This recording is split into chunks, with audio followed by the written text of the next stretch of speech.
Hello and welcome to On the Record. 1 month ago, we began a series of reports about UFOs. With the exception of a few cranky newspaper people, the response has been overwhelmingly positive. We've had requests for more information from all over the country and from all over the world. Tonight, we're going to delve a little deeper into the subject with the man who was the impetus for our reports in the first place, Bob Lazar. Bob, good to have you here. A thumbnail sketch of yourself for those who might not be familiar with your background.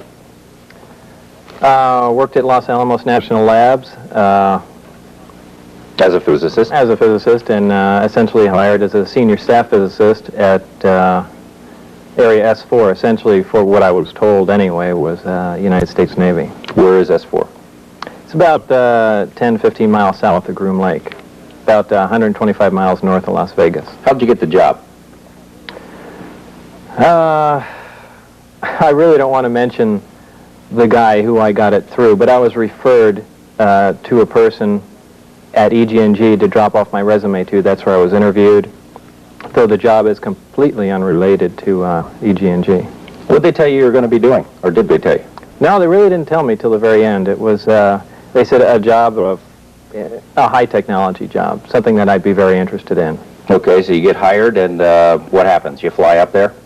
Fly up there. First day was reading briefings and that sort of thing, and it became evident to me pretty quickly the level of technology they were dealing with, gravitational propulsion, and things that science really has only barely touched on. We'll get into the things that you saw in a couple of minutes, but it's been about a little more than, say, 3 weeks since your identity was made public. We had you on another program a couple of months ago, but using an assumed name and had you in silhouette. But since your identity has been made public and since this information has been made public, what's it been like? What's been the response from people who see you on the street? Oh, the response has been almost all favorable. In fact, everyone that I've run into has been very supportive, very interested. I guess there are just 2 or 3 letters. From people who don't believe you? Yeah, essentially. Responses from other media outlets as well? Yeah, that too. And they want interviews? What do they want? Essentially everything, yeah. Radio interviews, TV interviews. A lot of people want to, dig back into my background and retrace everything. The list is endless. Many of the people who have been calling us as well, are under the impression that either you've gone underground or you've been silenced or that we've been silenced by dark, sinister forces. Anything like that happened to you so far? That's ridiculous. People are always going over the deep end on that, and no one's told me other than originally not to say anything, and I'm sure no one's come forward to you. But in the beginning, they told you to keep quiet about this. Oh yeah, it's the most secret program in the United States. In what way did they try to make sure that you kept your mouth shut? Everything up to death threats. I mean, constant reminders of it, signing away my constitutional rights for fair trial and that sort of thing. And since this thing has, your phone's been tapped, you believe? Yeah, I believe. Do you know? I have a tap detector, and just occasionally after I pick up the phone, a little red light goes on. And the reason you came forward with the information to begin with, is it related to the fact that they were bothering you? Yeah, it was essentially to stop that. And what had happened was I sent in a request for my birth certificate, and as it turned out, it wasn't there anymore. They said I wasn't born at the hospital, and that kind of got me wondering what was going on. So I put in a request for some other information, previous jobs, and that was also gone. And I thought something had to be done before I disappeared. But the same thing, Los Alamos, they've never heard of you? Yeah. Anything happened since the reports have aired? They let me know that they were around by doing stupid, childish little things, but nothing serious, no. You were worried about your life, though, for a while there, weren't you? Yeah, that was one of the reasons to come on and, let everything out on the air. It's a level of insurance. You worried anymore? I mean, you had the feeling that you're over the hump, and... To some degree, yeah. You find that most people really believe you, or they just want more information? I think a lot of people believe what I said, and but the majority, I think, do just want more information too. It's a in-depth subject, and you really have to look at everything. Well, let's look at some of the technology you saw. Now, when did you first get the idea? What's the first thing you saw that made you convinced that it's not from here? The first thing with hands-on experience was the antimatter reactor. And explain what that is and how it works and what it does. It's a plate, about 18 inches in diameter with a sphere on top. I think we have some tape of it, a tape of a model that a friend of yours made. If we want to roll that, you can maybe narrate along. There it is. Okay, inside that tower is a chip of element 115 they just put in there. That's a super heavy element. The lid goes on top, and as far as any other of the workings of it, I really don't know. You know, what's inside the bottom of it. The 115 sets up a gravitational field around the top. That little waveguide you saw being put on the top, that essentially siphons off the gravity wave, and that's later amplified in the lower portion of the crafts. But just in general, the whole technology is virtually unknown. Now, we saw the model, we saw the pictures of it there. It looks really, really simple, almost too simple to actually do anything. Right. Working parts? None detectable. Essentially what the job was to back engineer everything, where you have a finished product and just to step backwards and find out how it was made or how it can be made with earthly materials. There hasn't been very much progress. How long do you think they've had this technology up there? It seemed like quite a while, but I really don't know. Now, what could you do with an antimatter generator? What does it do? Well, it converts antimatter. It doesn't convert antimatter. There's an annihilation reaction.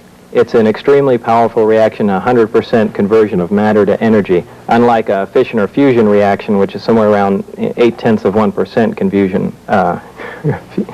conversion of matter to energy. I mean, how does it work? What starts the reaction going in that thing? Really, once the 115 is put in, the reaction is initiated. Just automatic? Right. I don't understand. I mean, there's no button to push or anything? No, there's no button to push or anything. It apparently, the 115 under bombardment with protons lets out an antimatter particle.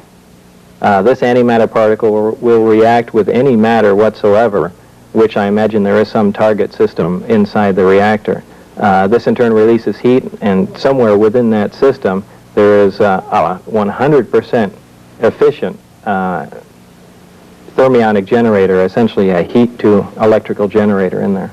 Now, how is this antimatter reactor, how is this connected to a gravity generation that you talked about earlier? Well, that reactor serves two purposes. It provides a tremendous amount of electrical power, and which is almost a byproduct. The gravitational wave is formed at the sphere, and that's through some action of the 115, which the exact action I don't think anyone really knows.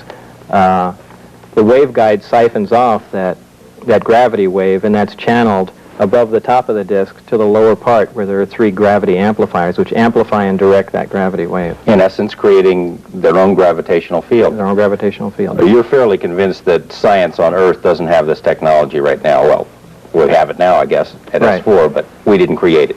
Right. Why not? Why couldn't we? The technology's not even, we don't even know what gravity is. I mean, there's just... Well, what is it? What did you learn about what gravity is? Well, gravity is a wave. There are many different theories about wave included. It's been theorized that gravity is also particles, gravitons, which is also incorrect. But gravity is a wave. The basic wave, they can actually tap off of an element. Why that is, I'm not exactly sure. And so you can produce your own gravity. What does that mean? What does that allow you to do? Well, that allows you to do virtually anything. Gravity distorts time and space. By doing that, now you're into a different mode of travel, where instead of traveling in a linear method going from point A to B, now you can distort time and space to where you essentially bring the mountain to Mohammed. You almost bring your destination to you without moving. And since you're distorting time, all this takes place in between moments of time. It's such a far-fetched concept. We're going to get into it a little bit more. We're going to take a short break. Stay with us for more of On the Record.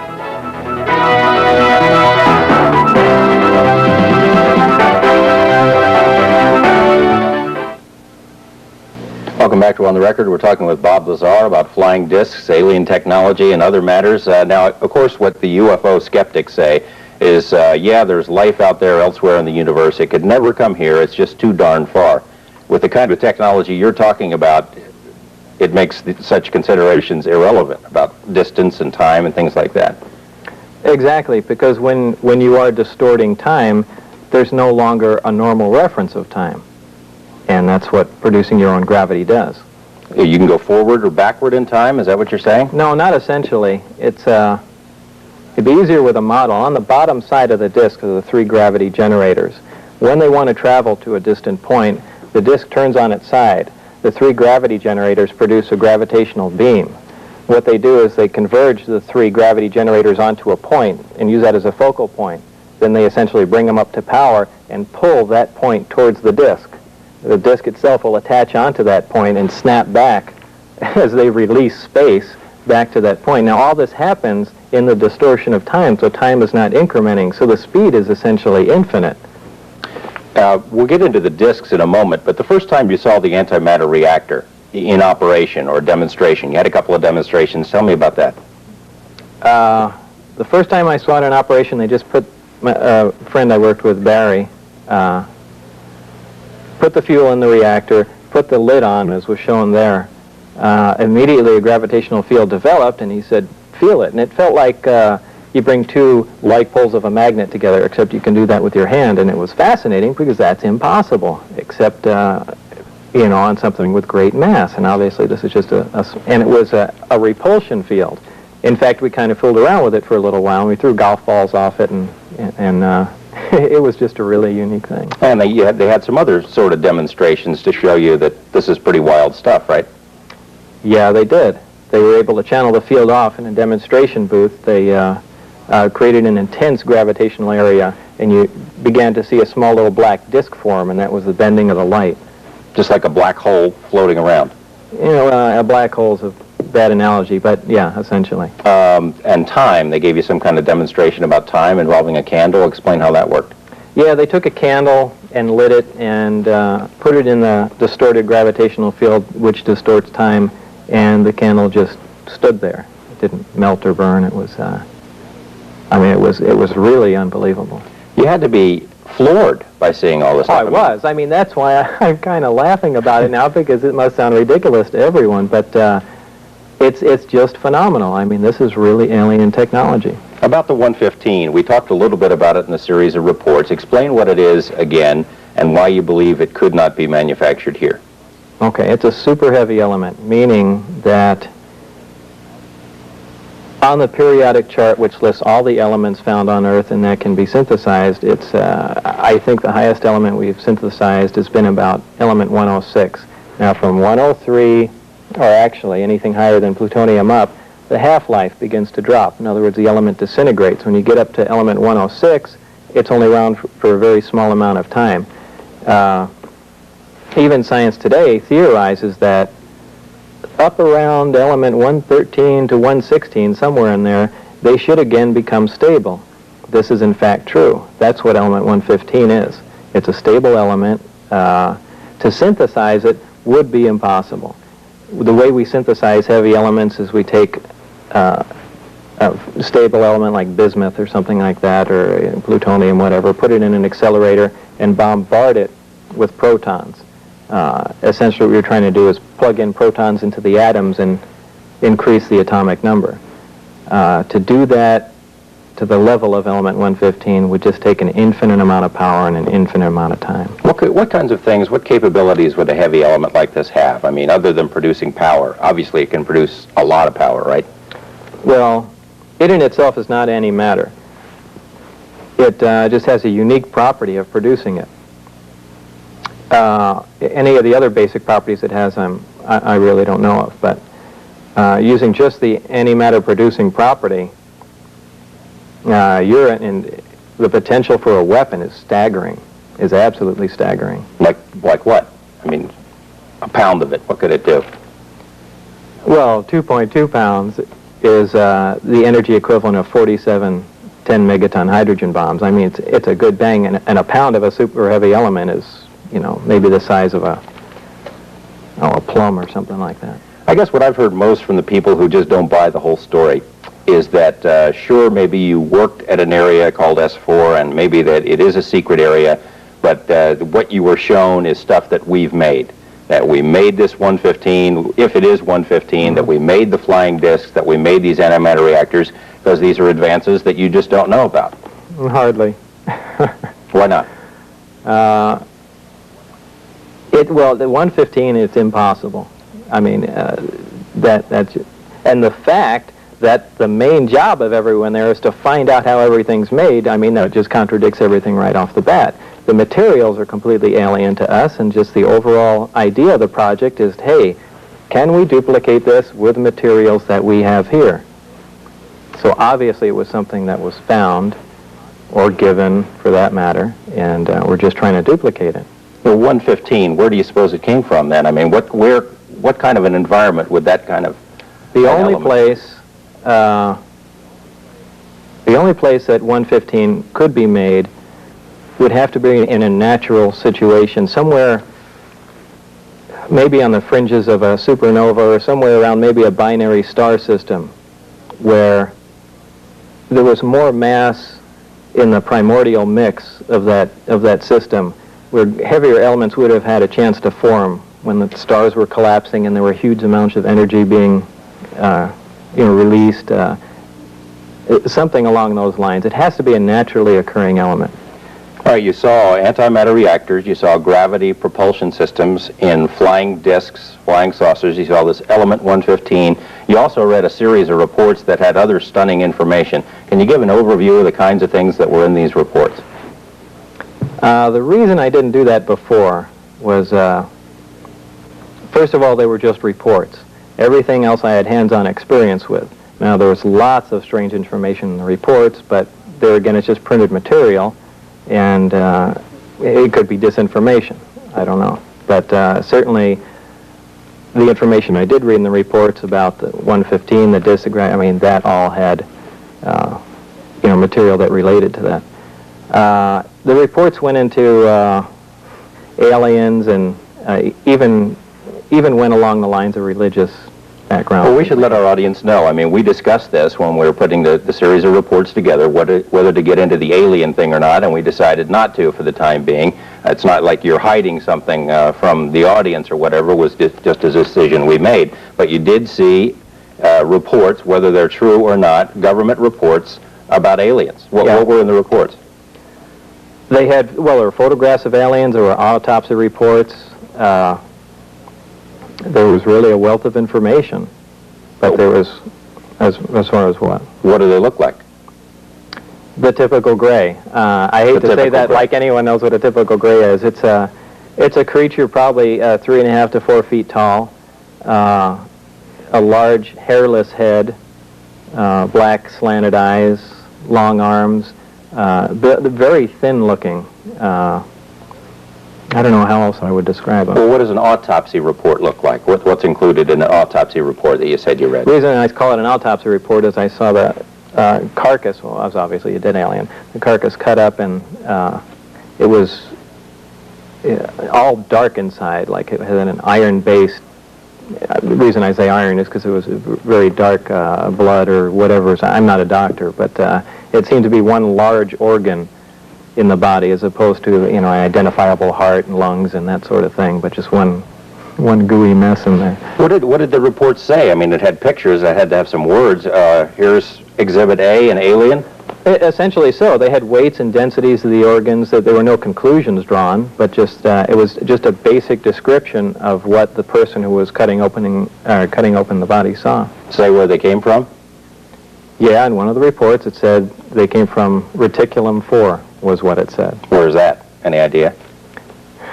Well, I'm told it's a star system in Zeta Reticuli. Reticulum is the constellation, and by Reticulum 4 they meant the 4th planet out from that sun. In the same reports, we were identified, instead of saying Earth, we were identified as Sol 3, meaning the 3rd planet out from our sun, our Sol. Now, you've read a lot of UFO material. Do you find yourself mixing what you've read and what you learned from up there?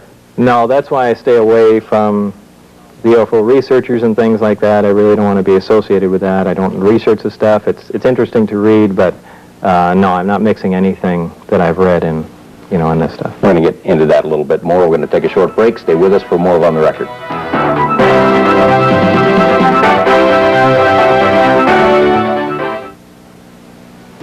Welcome back. We have a few minutes left with Bob Lazar. We were just talking about the UFO field in general, and you feel a little reluctance to get mixed up in it, although you are right now. Unfortunately, yeah. I mean, why the reluctance? I don't know. There are many stories circulating around. Everyone has their own view. Each UFO researcher says they have the right story, and essentially, I don't want to side with anyone because I don't know where that information's come from. Though they do all have the basic story, is there are alien crafts here. How they got here is probably aliens brought them here, unless we have a really neat setup with UPS.